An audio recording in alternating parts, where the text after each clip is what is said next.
Tiger. Oh, tiger.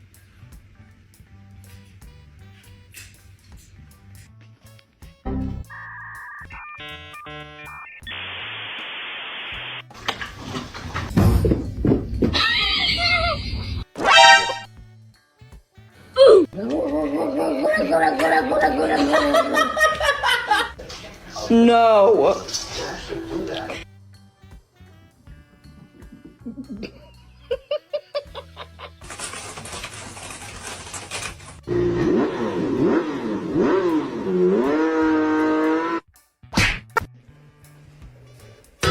In nomine Patris et Filii et Spiritus Sanctus.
哎呦我去！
Maximum laziness, minimum effort. NASA should study this efficiency.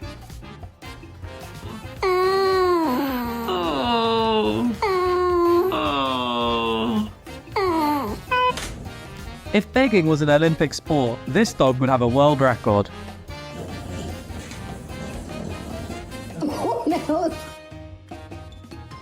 The couch has been claimed, women. Finders keepers, losers still on the floor.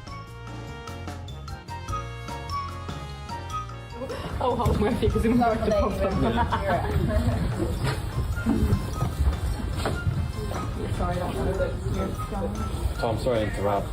Yeah, sorry. We're going to get a She doesn't want to play right now, Pino. Pino.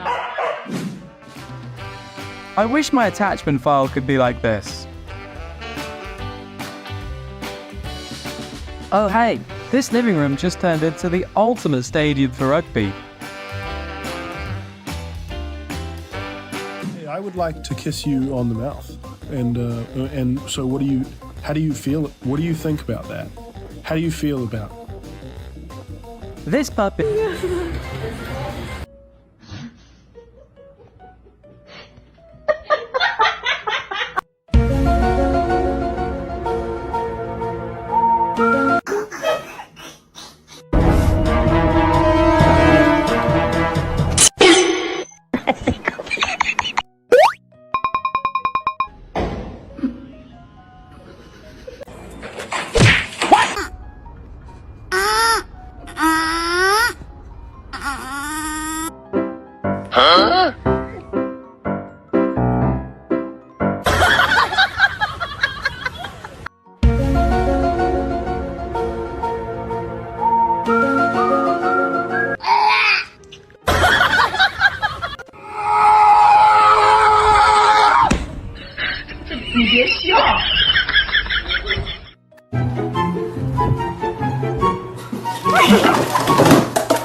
What the fuck?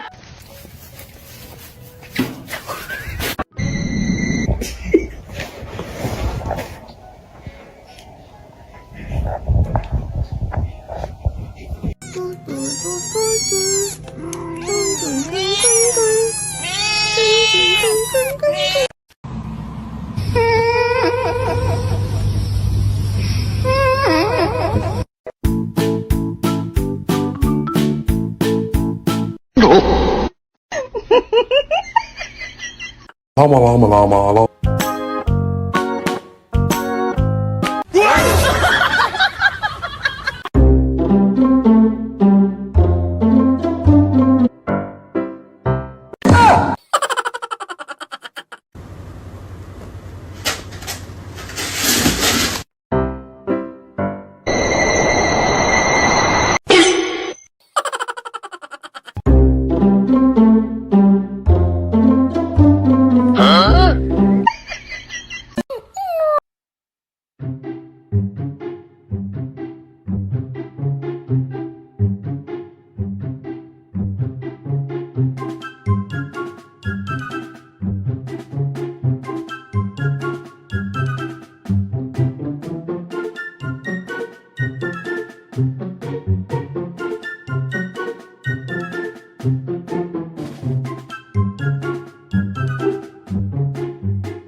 Hello everyone.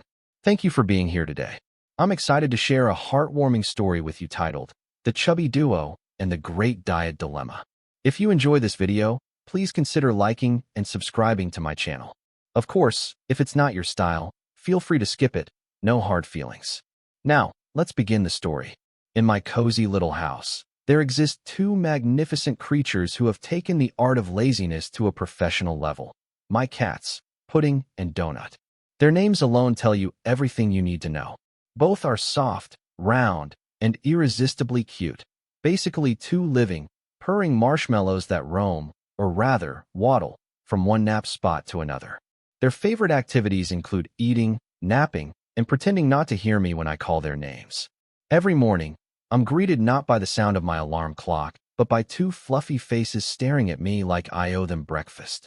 Pudding's specialty is his hungry eyes, wide, watery, and tragically innocent, while Donut has perfected the art of the silent guilt trip, sitting by his empty bowl with the expression of a cat who hasn't eaten in years. Of course I give in. Who could resist those adorable faces? Breakfast becomes brunch, lunch becomes a snack, and dinner, well, dinner is an all-you-can-eat event for these two little kings of comfort. They eat, stretch, and plop down immediately afterward, as if chewing was the most exhausting thing they've ever done. But recently, I noticed something alarming. When they jump onto the couch, it makes a thud, a heavy thud, and when they run, which is rare, they sound like two tiny elephants charging across the living room. I looked at them and realized my babies had turned into butterballs with whiskers. It was time for a change. I couldn't let my cats roll their way into feline obesity. So, one morning, I bravely announced, Pudding, Donut, it's diet time. They stared at me blankly.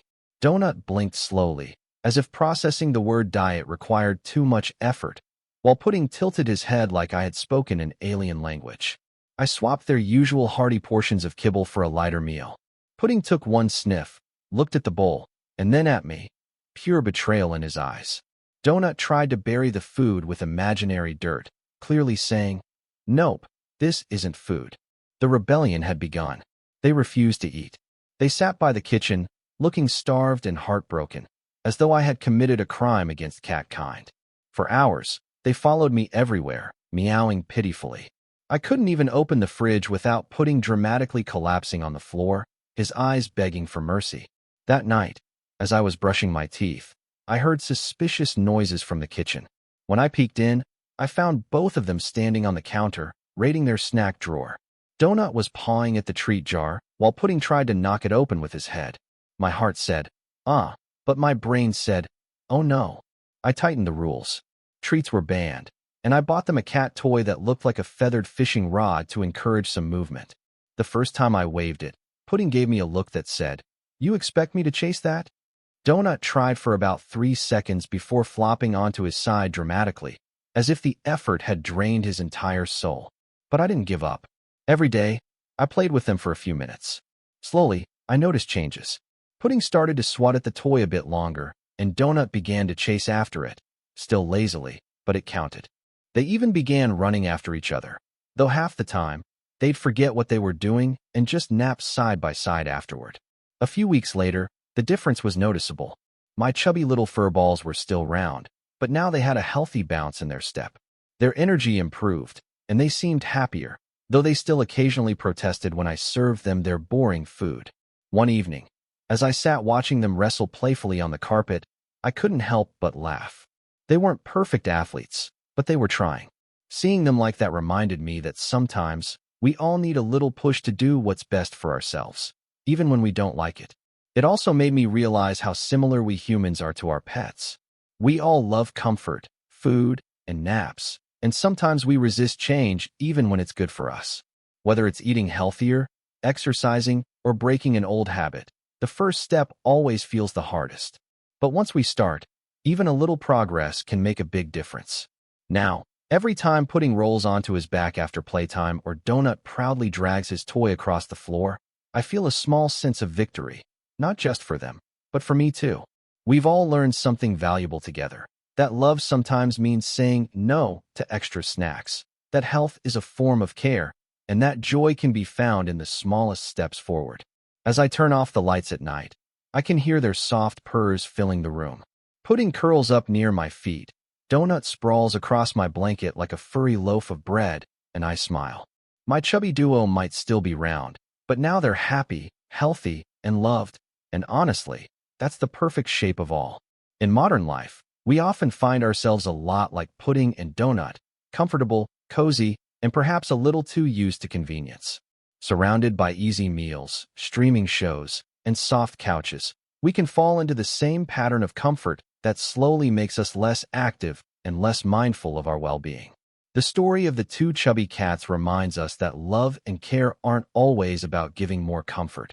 Sometimes, they're about encouraging healthier habits, even when it feels difficult. Just like the cats needed a nudge to move and eat better, we, too, need to set limits and push ourselves toward balance. Taking small steps, like walking instead of driving short distances, preparing home-cooked meals, or taking short breaks from screens, can make a world of difference. The key is consistency, not perfection. What matters is the effort to choose health over habit, energy over ease, and progress over stagnation. In the end, both humans and cats thrive when care meets discipline, because true love isn't just about keeping someone, or yourself, comfortable, but helping them live longer, happier, and fuller lives.